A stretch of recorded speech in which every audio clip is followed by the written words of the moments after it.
Praise lord. ప్రభునందు ప్రియమైనటువంటి దేవుని పిల్లలకు ప్రభు అయిన యేసుక్రీస్తు వారి నామములో వందనములు శుభములు తెలియపరచిన పిల్లరా, మరి దేవాది దేవుడు మహోన్నతుడి దేవుడు గతించిన దినమంతా కూడా ప్రభు తన కృపావాత్సల్యమును భద్రపరుచుకుని క్షేమమును ఆరోగ్యమును ఆయుస్సును గురించి నూతన దినాన్ని ప్రభు మనకు అనుగ్రహించారండి. 2024 సంవత్సరము 12వ నెల మరి 30వ దినాన్ని ప్రభు మనకు అనుగ్రహించి మరి రోజు దేవుని వాక్యము, ఇదిగో నా రక్షణకు కారణభూతుడును దేవుడు, నేను భయపడక ఆయనను నమ్ముకొనుచున్నాను.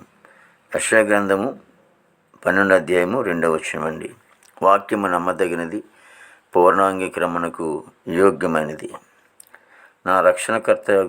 నా రక్షణకు కారణభూతుడగు దేవుడు, నేను భయపడక ఆయనను నమ్ముకొనుచున్నాను. ఆ రక్షణకు ఆయన కారకుడు అయ్యాడు. అందుకే ప్రజలందరినీ కూడా రక్షించటానికి యేసుక్రీస్తు ప్రభువారు ఈ లోకానికి వచ్చారు. ఎందుకంటే ఆయన ప్రజలందరినీ కూడా రక్షించడం కొరకు, ఆత్మ నశించిపోతుంది కనుక ఆత్మను రక్షించడం కొరకు మరి ఆయన పరలోకం నుండి లోకానికి వచ్చి మానవులందరినీ కూడా వరకు ఆయన ప్రాణం పెట్టినటువంటి గొప్ప తండ్రి. అందుచేత ఆయనే రక్షిస్తాడని కూడా యెషయా ప్రవచన వాక్యం ద్వారా మనం గమనిస్తున్నప్పుడు ఆయన ఏమంటున్నాడంటే, నా రక్షణకు కారణభూతుడగు దేవుడు, నేను భయపడక ఆయనను నమ్ముకొనుచున్నాను. ఆయన్ని మనము నమ్ముకుని ఉండాలి, భయపడవలసిన పని లేదు. దేవాది దేవుడు, మహోన్నతుడి దేవుడు 2024 సంవత్సరంలో మరి డిసెంబరు 30వ దినం వరకు ఆయన మనల్ని కాపాడాడు. ఆయన నమ్ముకొని ఉన్నాం, ఆయన మనల్ని కాపాడాడు, ఆదరించినటువంటి గొప్ప తండ్రి. కాబట్టి మరి యేసు వద్దకు ఇంకెవరైతే రాకుండా ఉన్నారో మరి యేసు ప్రభు దగ్గరికి వచ్చి మరి రక్షింపబడండి. ఆయన అనుదినము కూడా కాపాడువాడు.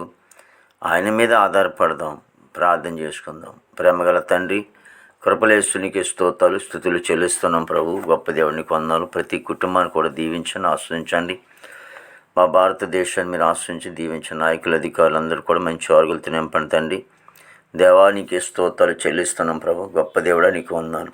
జీవాధిపతిన తండ్రి నీకే స్తోత్రాలు చెల్లిస్తున్నాం ప్రభు. మహోన్నతుడా నీకే స్తోత్రాలు చెల్లిస్తున్నాం ప్రభు. యేసయ్యా నీకు వందనాలు తండ్రి. ప్రభా దేవా, ఇదిగో నన్ను ప్రభా తండ్రి, యవన బిడ్డలందరిని బట్టి ప్రార్థిస్తాను తండ్రి. యవనస్తులు అందరినీ కూడా రక్షించుకొని తండ్రి, చెడు వ్యసనాల నుంచి ప్రభా దూరపరిచి అసహ్యం కలిగించి ప్రభా తండ్రి నీతి మార్గంలో నడిచే కృప దయచేయండి. దేవా, విదేశాలు ఉన్నటువంటి బిడ్డలందరి కోసం ప్రార్థిస్తున్నాం తండ్రి. మంచి వారంతో నింపండి. చదువుకునే బిడ్డలకు జ్ఞానం ఇచ్చి నడిపించండి తండ్రికి స్తోత్రాలు. రాకపోకలు మీరు ప్రోత్సహించండి. అదేవిధంగా ఉద్యోగం చేసుకునే బిడ్డలు కూడా ఉన్నారు తండ్రి. వారి ఉద్యోగాలకు కూడా మీరు తోడుగా ఉండండి. వాళ్ళ రాకపోకలు కూడా మీరు సహాయం చేయండి. పనికెళ్ళే బిడ్డలు ఉన్నారు తండ్రి. పనికెళ్ళే బిడ్డలు మంచి ఆరోగ్యాలతో నింపండి. మా దేశీ పాడి పంటలంతా కూడా మీరు ఆశ్రయించండి, దీవించండి ఆయన. దేవానికి వందలు తండ్రి. మరి ఎంతోమంది వ్యవసాయాలు ఇప్పుడు చేసుకుంటూ ఉన్నారు, కొంతమంది నార్మల్ చేసుకుంటున్నారు నాయన. అన్ని విషయాల్లో కూడా మీరు తోడు సహాయం చేయండి తండ్రి. ప్రభావిగో తన యేసునికి స్తోత్రాలు. ప్రభా హాస్పిటల్లో రూమ్ స్వస్థపరచండి. జైలు ఉన్న బిడ్డలు విడుదల చేయండి. కోర్టు గొడవలు కేసు గొడవలు అన్నీ కూడా కొట్టివేయండి. ప్రభా రక్షణ లేని వారు రక్షణ తెచ్చేయండి. భవనికి స్తోత్రాలు తండ్రి. గృహం లేని వారు గృహం దయచేయండి. వివాహం బిడ్డలకి వివాహం దయచేయండి.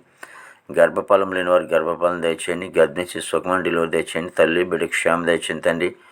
ప్రభావిగో ప్రతి సేవకుడు సేవకురాలు వారి బిడ్డలు కుటుంబం సేవ పరిచయం మీరు ఆశ్రయించండి, దీవించండి. ఈ దినమంతా కొన్ని విశేషమైన కృపతో నింపి నీ నామానికి మాత్రం మహిమ తెచ్చుకోండి. యేసుక్రీస్తు నామమున తండ్రి. ఆమేన్, ఆమేన్, ఆమేన్.